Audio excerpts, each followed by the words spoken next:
સત્તામાં આનંદ રહેલો નથી. અને સત્તાધારી જુઓ આપણે ત્યાં ગાંધીજીએ આ દેશને આઝાદ કરવા માટે શું નથી કર્યું?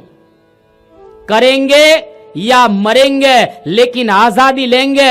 ગાંધીજી જ્યારે બોલતા હિન્દુસ્તાનના 35 કરોડ લોકો એ ઉભા થઈ જતા હતા ગાંધીના અવાજમાં. એ ગાંધીને ગોળીથી મારી નાખવામાં આવ્યા. ભારતે પ્રગતિ કરી. ઇન્દિરા ગાંધી આવ્યા સત્તા ઉપર. ઇન્દિરા ગાંધીને મશીન ગનથી મારવામાં આવ્યા. અરે તમે જોજો, ક્યાંક જો તમને વિડીયો દેખાય તો એના પોતાના જ બે અંગદ જે અંગરક્ષકો ઇન્દિરા ગાંધી ને એનો બહુ વિશ્વાસ હતો.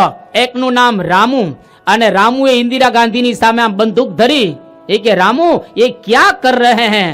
ત્યારે રામુ શું કે મેડમ અકાલી દલ કા બદલા લે રહા હું. ઓપરેશન બ્લુ સ્ટાર તમને ખ્યાલ જ હોય. ઓપરેશન બ્લુ સ્ટાર જ્યારે આ પંજાબના સુવર્ણ મંદિર ઉપર ઇન્દિરા ગાંધીએ લશ્કર ઘુસાડ્યો, અને લશ્કર તો એ પગરખાની સાથે જ અંદર ઘૂસે છે. એ જે ઇતિહાસ આપણો જાણીતો છે, એનું વેર લેવા માટે રામુએ ઇન્દિરા ગાંધીની ઉપર ગોળી મારી. અને ત્યાર પછી આવ્યા રાજીવ ગાંધી. કેવી રીતે ઉડાડ્યા? મશીન ગન હવે નાનું પડી ગયો એટલે એને હ્યુમન બોમ્બ થી રાજીવ ગાંધીને ઉડાડ્યા. કેનેડા, અમેરિકા, આ દેશના તમે જુઓ. અરે અમેરિકાની અંદર જોન એફ કેનેડી એનું ખૂન કરી દેવામાં આવ્યું, મૃત્યુ થયું. ભુટ્ટોને ફાંસીની સજા આપવામાં આવી. સત્તાધારીઓ ઉપર બેઠેલા છે પણ ત્યાં કોઈ દિવસ આનંદ રહેલો નથી.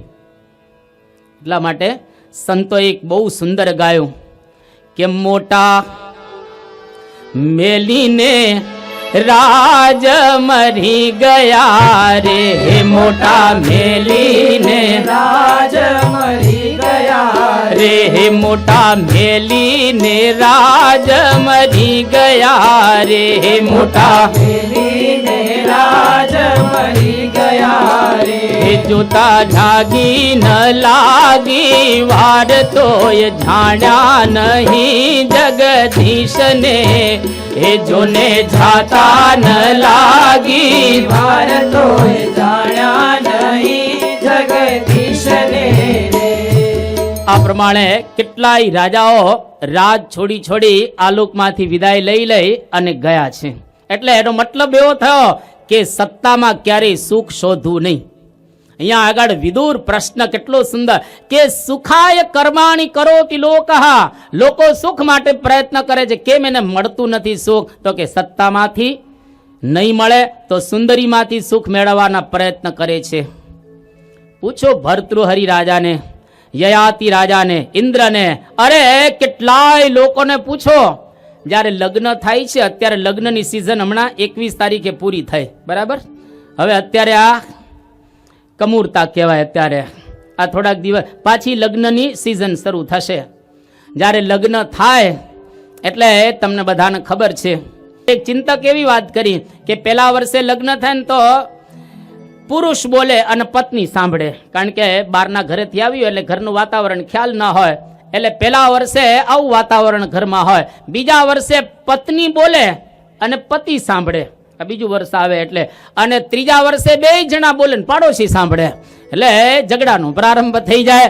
એટલે એટલું યાદ રાખો કે કોઈ દિવસ સ્ત્રીની અંદર સુખ રહેલું નથી. તો માણસ ક્યાં શોધે છે? મનોરંજનના સાધનો. આજે વિશ્વએ મનોરંજનના એટલા સાધનો ઉત્પન્ન કર્યા છે જેની કોઈ સીમા રહેલી નથી. આપણે એનો વિસ્તાર નથી કરતા.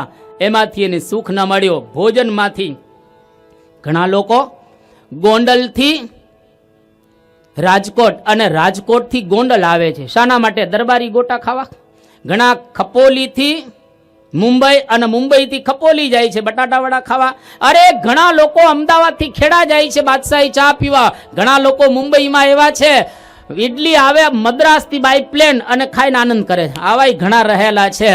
ખાવામાં ક્યાંય સુખ રહેલું નથી પીવામાં સુખ રહેલું. એટલે દુનિયાની અંદર સુખ ક્યાં છે તો આપણા શાસ્ત્રકારો અને મહાપુરુષો બહુ સુંદર બતાવી રહ્યા છે કે યદ્વે ભૂમા તત સુખમ નાલ્પે. ભૂમા એટલે ભગવાન, અને ભગવાનની અંદર સુખ રહેલું છે.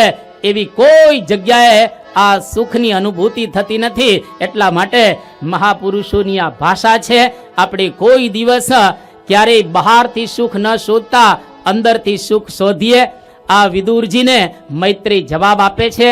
અને છેલ્લે સંતોની ભાષામાં કેવું હોય તો નિષ્કુળાનંદ સ્વામી કહ્યું કે સખી સર્વે રીતે સુખ શ્યામ માં સખી સર્વે રીતે સુખ શ્યામ માં સખી સર્વે રીતે સુખ શ્યામ માં સખી સર્વે રીતે સુખ શ્યામ જાણ્યું છે રે જાણ્યું છે રે જે કોઈ જાને જરૂર કે સમજણ માં ઘણું સુખ છે સખી સમજણ માં ઘણું સુખ છે સખી સમજણ માં ઘણું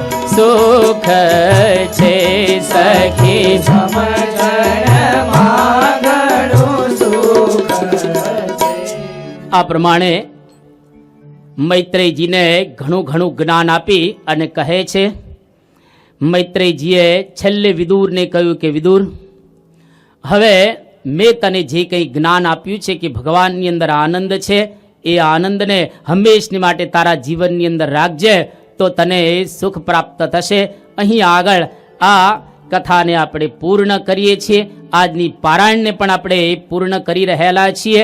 આવતીકાલે ધ્રુવનું આખ્યાન આવશે. એટલે પ્રત્યેક મા બાપે પોતાના સંતાનોને કયા પ્રકારના સંસ્કાર આપવા જોઈએ જેની વાતો આવતીકાલે કરીશું.